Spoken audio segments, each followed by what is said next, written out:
Civilians का military trial case, अदालत ने 9 मई मुकदमात से हटकर मिलिट्री कोर्ट्स के फैसलों की मिसालें मांगी। सुप्रीम कोर्ट में फौजी अदालतों में सिविलियंस के ट्रायल के खिलाफ इंट्रा कोर्ट अपील पर समाअत जस्टिस अमीनुद्दीन खान की सरबराही में 7 रुकनी आईनी बेंच ने की, जहां वजारत दिफा के वकील ख्वाजा हारिस के दलाइल दिए। समाअत के आगाज पर जस्टिस मुसरत हलाली ने कहा कि मेरा कल भी यही सवाल था कि क्या चार्ज से पहले तफ्तीश होती है। जस्टिस अली मजहर ने कहा कि पहले तफ्तीश होती है और फिर चार्ज होता है। वकील ख्वाजा हारिस ने जवाब दिया, कानून में वाज़ेह है कि ट्रायल और फेयर ट्रायल में क्या फ़र्क है। जस्टिस हसन अजहर ने इस्तफसार किया कि मिलिट्री ट्रायल में मुल्जिम वकील न कर सकता हो तो क्या सरकारी खर्च पर वकील मिलता है। ख्वाजा हारिस ने जवाब दिया, वकील करने की हैसियत ना रखने वाले मुल्जिम को सरकारी खर्च पर वकील दिया जाता है।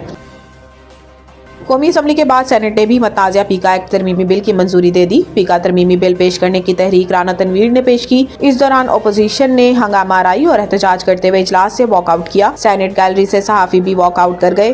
कौमी असम्बली के बाद सेनेट ने भी मतनाज़ा पीका एक्ट तरमीमी बिल की मंजूरी दे दी। पीका तरमीमी बिल पेश करने की तहरीक राना तनवीर ने पेश की। इस दौरान अपोजिशन ने हंगामा आराई और एहतजाज करते हुए इजलास से वॉकआउट किया। सेनेट गैलरी से सहाफ़ी भी वॉकआउट कर गए। बड़े पैमाने पर टैक्स चोरी, 59 लाख रिटर्न्स में से 26 लाख के काबिल टैक्स आमदन सिफर होने का इंकशाफ। सरकारी अदाद-ओ-शुमार से इंकशाफ हुआ है कि ज्यादा मालियत वाले अफराद की तादाद ज्यादा नहीं थी, क्योंकि सिर्फ चंद हजार अफराद ऐसे थे जिनकी काबिल टैक्स आमदनी मौजूदा माली साल के दौरान जमा कराए गए ताज़ा तरीन इनकम टैक्स रिटर्न्स में 100 मिलियन रुपए से ज्यादा थी। चेयरमैन FBR राशिद महमूद लंगड़ियाल ने हाल ही में कौमी असम्बली की ज़ेली कमेटी के सामने बयान दिया कि सिर्फ 12 अफराद ऐसे हैं जिन्होंने अपने जमा कराए गए टैक्स रिटर्न्स में 100 अरब रुपए की दौलत जाहिर की। यह अदाद-ओ-शुमार जाहिर करते हैं कि या तो बड़े पैमाने पर टैक्स चोरी हो रही है या मुल्क में ज्यादा दौलत रखने वाले अफराद की तादाद बहुत कम है।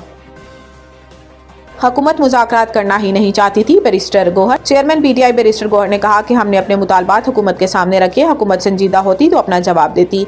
मीडिया से गुफ्तगू करते हुए बैरिस्टर गोहर ने कहा कि हमने जुडिशल कमीशन बनाने का कहा था, लेकिन हुकूमत ने जवाब नहीं दिया। हुकूमत मुज़ाकरात करना ही नहीं चाहती थी। इनका कहना था कि हमारे ऊपर हर किस्म की सख्तियाँ की गई, इसके बावजूद बानी PTI ने मुज़ाकरात में पहल की।